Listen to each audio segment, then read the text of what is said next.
Crystalline solids और amorphous solid के बारे में मैंने आप लोगों को एग्जाम्पल दे करके बताया।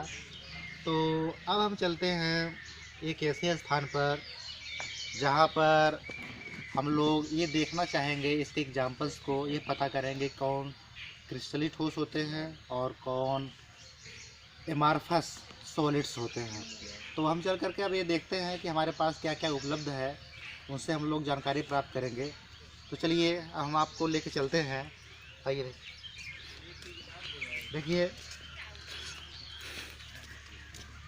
और देखिए यहाँ पर जो है, और जूम करिए, यहाँ पे नीचे करिए, एकदम नीचे का। यहाँ पर देखिए ये आपका शुगर है जिसको हम लोग चीनी कहते हैं।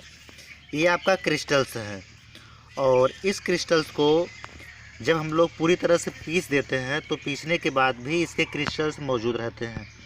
और जब इसको हम हीट करते हैं तो हीट करने के बाद ये पिघल जाता है। तो पिघलने का मतलब ये है, कहने का मतलब ये है कि ये जो है पूरी तरह से इसमें जो है वाटर भी होता है और ये क्रिस्टल्स हैं। इधर देखिए हमारे पास और क्या है, ये हमारे पास यहाँ पर साल्ट है, नमक है। इस नमक को पीसा गया है, लेकिन पीसने के बाद भी आप लोग देखेंगे इसमें ये क्रिस्टल्स के रूप में अभी भी है। पूरी तरह से इसके जो पार्टिकल्स हैं वो पूरी तरह से पाउडरी नहीं हो पाए हैं। तो ये आपका जो है ये भी क्रिस्टलिन सॉलिड्स है। इसको थोड़ा सा वो कर देना। देखिए मैंने आपको जो है साल्ट के बारे में बताया जो कि एक क्रिस्टलिन सॉलिड्स है। देखिए हमारे पास और भी क्या मौजूद है। यहाँ पर हमारे पास कॉपर सल्फेट है जो कि ब्लू कलर का दिखाई दे रहा है। ये भी क्रिस्टलिन सॉलिड्स होता है। इसको देखिए हमने पीसा हुआ है, लेकिन पीसने के बाद भी ये जो है क्रिस्टल्स के रूप में है। यहाँ पर इसको चाहे कितना भी महीन हम लोग पीस डालें तब भी ये क्रिस्टल के रूप में रहेंगे और इसके जो पार्टिकल्स हैं वो इसी प्रकार से मौजूद रहेंगे। अभी जैसे ये देखिए ये बड़े बड़े हैं जो कि सॉलिड है, लेकिन ये क्रिस्टल्स हैं।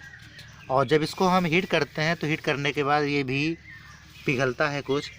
तो ये तो बात हो गई आपका जो है क्रिस्टलिन सॉलिड्स का, जिसमें हमने आपको शुगर के बारे में दिखाया, साल्ट के बारे में दिखाया और यहाँ पर कॉपर सल्फेट के बारे में दिखाया।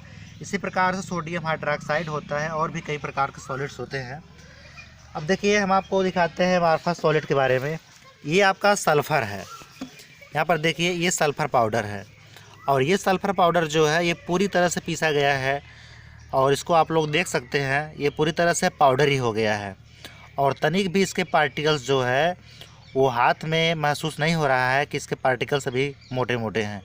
तो इसका मतलब ये है कि ये जो आपका सल्फ़र पाउडर है इसको हम एमार्फस सॉलिड कहते हैं, यानी अक्रिस्टलीय ठोस, क्योंकि इसमें क्रिस्टल्स नहीं होते हैं। और इसी प्रकार से आपका जो है सीमेंट भी होता है जो कि आपका एमार्फस सॉलिड होते हैं। तो ये चीज़ें मैंने आप लोगों को दिखाई। अब हम लेके चलते हैं आप लोगों को फिर से जो है बोर्ड पर। तो अभी आप लोगों को मैंने जो है प्रैक्टिकली रूप से दिखाया क्रिस्टलिन सॉलिड को भी और एमार्फस सॉलिड को भी, उसको आप लोगों ने देखा। तो अब हम बारी बारी से जो है इन दोनों के कैरेक्टरिस्टिक्स के बारे में भी आप लोगों को बताए हैं। और अब हमको जो मेन रूप से पढ़ना है वो पहला हमारा है क्रिस्टलिन सॉलिड्स।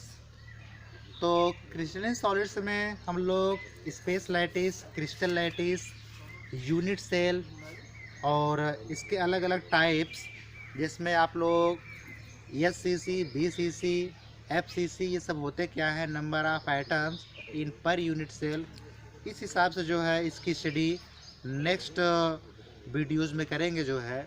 और आज जितना बताया गया है इसको आप लोग इसकी नोट्स बनाते चलिए बुक से जो है, और फिर हम नोट्स भी आपको भेजेंगे, प्रोवाइड करेंगे जो है, इसको आप लोग तैयार करिएगा।